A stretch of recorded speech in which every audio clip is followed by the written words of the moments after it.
최신 경제 소식을 빠르고 친절하게 전해드립니다. 스타트 경제, 오늘은 허준영 서강대학교 경제학부 교수와 함께하겠습니다. 교수님 어서 오십시오. 네, 어서 오십시오.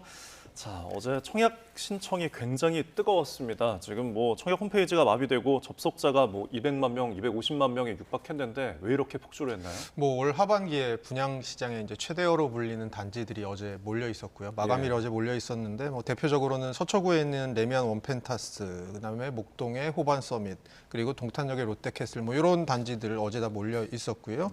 이런 단지들이 왜 이렇게 주목을 받았느냐, 왜 이게 최대어가 됐느냐라고 보면 주변 시세보다 훨씬 싼 가격에 분양을 받을 수 있는 것 때문에 그런 것 같습니다. 예를 들어서 레미안 원펜타스 같은 경우는 주변 시세보다 같은 평수 대비 한 20억 정도 저렴한 것으로 알려져 있고요. 나머지 두 개의 단지도 한 5억에서 10억 정도의 시세 차익을 기대할 수 있는 이런 것 같습니다. 그리고 특히 동탄역 롯데캐슬 무순위 청약 같은 경우에는 청약통장 가입 여부와 관계없이 들어갈 수 있었던 부분이 또 작용을 한 것 같습니다. 네, 너도 나도 청약하니까 나도 신청은 해봐야 될 것 같고, 듣기로는 또 이정서 뱅커도 어제 시도를 했는데 들어가지 못했다면서요. 마비가 돼서 못 들어갔습니다. 네. 그런데 이렇게 로또 청약 열기에 휩쓸려서 막 들어갔다가 오히려 낭패를 볼 수 있다라는 얘기가 있던데 어떤 이유 때문인가요? 그러니까 예를 들어 레미안 원펜터스나 이런 단지들을 보면 후분양 단지입니다. 그러니까 저희 보통 선분양이랑 후분양으로 나뉘는데 선분양은 분양을 다 해놓고 나서 공사를 시작하는 거고, 후분양은 이제 공사가 한 70-80% 완료되었을 때 분양을 하는 거라서 상대적으로 잔금 납부 일정이 빠듯할 수 있습니다. 그래서 내달 7일에 당첨자가 발표되면 계약금을 20% 즉시 내야 되고 입주 지정 기간이 10월 말까지 잔금을 다 납부해야 되는 이런 굉장히 빠듯한 일정을 갖고 있다는 점 염두에 두셔야 될 것 같고요.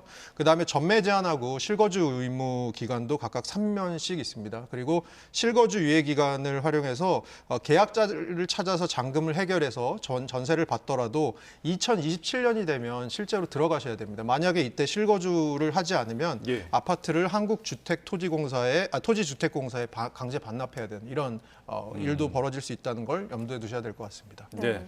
사실 지금 이런 청약 수요를 확인할 수 있는 사태로 여겨지는 게 지금 7월에 수도권 아파트 평균 청약 경쟁률 역대 두 번째로 높은 것으로 나타났거든요. 그렇다면 앞으로도 좀 이 시장에서 청약이 굉장히 과열될 양상이 보일 수 있는 거 아닙니까? 네, 말씀해 주신 대로 7월에 경쟁률이 95대 1 정도 되고요. 최고 경쟁률이 2020년 11월에 128대 1, 그래서 한 2위 정도 되는 경쟁률이고요. 올 상반기를 보면 그달에 어떤 매물이 풀리느냐에 따라서 조금씩 차이는 있지만 청약 경쟁률이 전반적으로 높아지고 있는 건 사실인 것 같습니다. 이유를 보면 신축 아파트의 분양가가 계속 오르고 있고요. 그리고 지금 공급 부족, 특히 서울을 중심으로 공급 부족 얘기가 계속 나오고 있어서 향후에 지금이 제일 쌀 때다, 혹은 향후에는 물량이 부족할 수 있다, 이런 부분들에 대해서 지금 실수요자분들께서 굉장히 좀 애타하고 계신 것 같습니다. 네, 오늘도 일반 공급 청약과 무순위 청약 접수 이어질 텐데 역시 많은 신청자가 몰릴 것으로 예상이 됩니다. 좀 지켜봐야 될 것 같고요. 다음 주제로 넘어가 보겠습니다. 요즘 밖에서 밥 먹는 게 정말 부담스러울 정도로 점심 한 끼 사 먹는 게 부담스러워서 런치플레이션이라는 말이 나오고 있는 것 같습니다. 지난달 외식 물가 상승률도 굉장히 고공행진했는데 이번 달이라고 다르지 않겠죠? 네, 지난달에 전체 소비자 물가 상승률은 2.4%였는데 외식 물가 상승률은 3%였고요. 이렇게 보면 별 차이 안 나는 것 같은데, 제가 한번 계산을 해보니까 저희가 코로나가 시작된 2020년 1월 기준으로 그때를 100으로 봤을 때 지금 소비자 물가는 한 13.7% 정도 올라 있습니다. 그런데 외식 물가는 거의 그것의 2배인 한 22% 가까이 지금 올라 있는 상황이거든요. 그래서 지금 직장 다니시는 분들이나 주부분들이나 나가서 점심 한 끼 사드실 때 굉장히 부담스럽다라고 느끼시는 게 전혀 이상한 일은 아닌 것 같고요.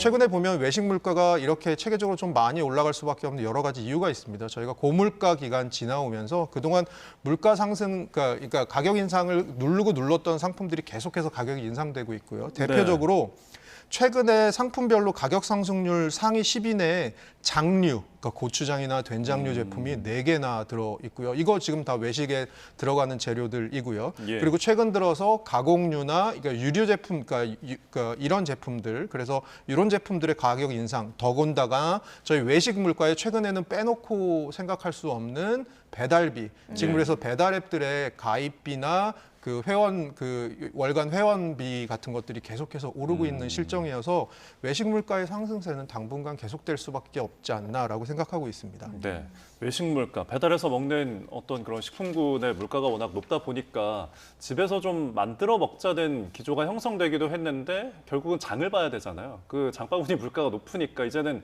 그냥 아예 만들어진 거 간편식을 조리해 먹는 게 좀 인기가 높아진 것 같더라고요. 네, 간편식에 대한 수요가 엄청나게 많이 늘은 것 같고요. 저는 예. 한 두 가지 정도 측면에서 보고 있는데요. 첫 번째로는 저희가 원래 나가서 사 먹던 거, 집에서 만들어 먹지 않고 나가서 사 먹던 것들을 이제는 너무 비싸다 보니까 집에서 간편식으로 즐기시는 게 있고요. 대표적으로 치킨, 요즘 한 마리 배달비까지 생각하시면 거의 3만 원에 육박하고 예. 있습니다.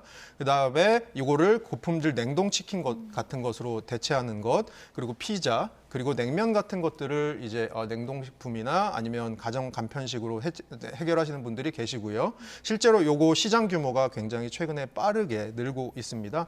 또 하나는 저는 더 재밌는 부분이 원래 집에서 해 드시던 음식들에 대해서 간편식으로 대체하시는 부분이 있는데요. 예. 이게 대표적으로 김치찌개나 된장찌개 같은 것들이 있습니다. 어. 왜 그런가 하고 생각해 보면 각각의 재료를 사서 예를 들어 된장찌개에 두부와 감자와 된장을 사서 끓이는 것보다 예. 간편식을 사서 해 드시는 게 오히려 가격이 한 30%에서 40%까지 저렴할 수 있다라는 최근에 얘기들이 나오고 있거든요. 예. 그래서 사실은 그 주요 회사들의 김치찌개나 된장찌개 최근 매출을 보면 1분기 매출이 전년 1분기에 대비해서 뭐 한 자릿수에서 많게는 한 20%까지 지금 신장되고 있는 그런 일이 벌어지고 있습니다. 예. 날씨도 요즘 더워서 집에서 해 먹기가 더 힘든 요즘인데 그래서 이런 관련 뉴스들이 좀 힘이 빠지는 것 같습니다. 다음 주제로 좀 넘어가 보겠습니다.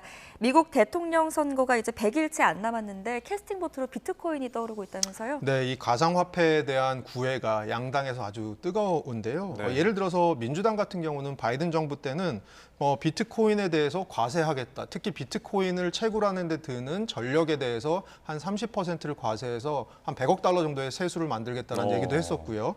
그리고 또 하나는 비트코인 갖고 자꾸 돈 세탁하고 이런 거 하니까 이런 것에 대해서도 뿌리 뽑겠다라고 얘기하면서 굉장히 가상화폐에 대해서 조금 불편한 시선을 갖고 있었고요. 트럼프 전 대통령 같은 경우도 1기 때 가상화폐가 좋지 않은 가장 큰 이유가 이게 달러의 패권을 지켜야 되는데 예. 가상화폐가 자꾸 나오다 보니까 달러 패권을 지키는 게 힘드니까 나는 가상화폐 그렇게 옹호하지 않는다라고 얘기했다가 최근 들어서 트럼프 전 대통령은 이미 나는 최초의 가상화폐 대통령이 되겠다라고 그러니까요. 선언을 하고 네. 세계 최대 가상화폐의 어떤 박람회에 가서 연설도 하기도 했고요. 예.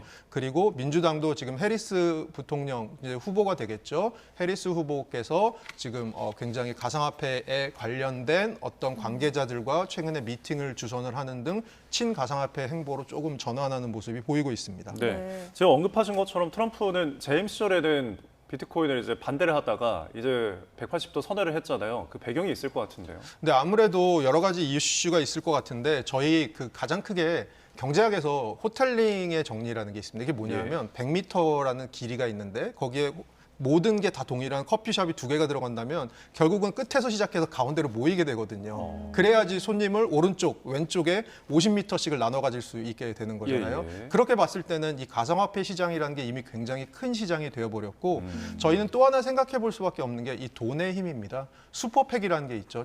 정치행동위원회를 저희가 네. 보통 팩이라고 부르는데 이 슈퍼팩이 최근 들어서 가상화폐 관련된 슈퍼팩이 나오기 시작했고요. 예. 여기서 최근 들어서 미국 슈퍼팩 중에 가장 많이 모금을 했습니다. 어. 그래서 2억 달러가 넘는 자금 모금에 거의 우리나라 돈으로 3천억 넘는 예. 자금 모금했거든요.